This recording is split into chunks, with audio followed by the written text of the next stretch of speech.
แลกเปลี่ยนเงินตรา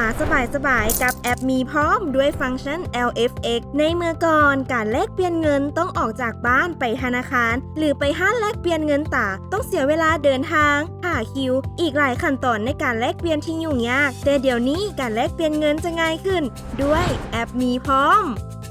ขั้นตอนที่ 1 กดเลือกเมนู LFX Market กดเข้าสู่ระบบขั้นตอนที่ 2 กดเมนูฝากถอนเลือกสกุลเงินการแลกเปลี่ยนซื้อขายได้3สกุลเงินเช่นดอลลาร์บาทหยวนป้อนจำนวนเงินกดฝาก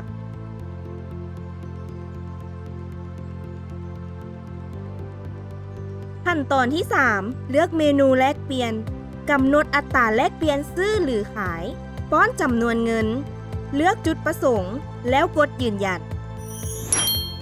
ระบบจะจับผู้อัตโนมัติตามเงื่อนไขที่กำหนดระหว่างผู้ซื้อและผู้ขายซึ่งระบบจะตัดเงินจากบัญชีกีบของ LFX แล้วเข้าไปบัญชีในจำนวนที่เฮ็ดธุรกรรมการแลกเปลี่ยนระบบจะอัปเดตให้ทันที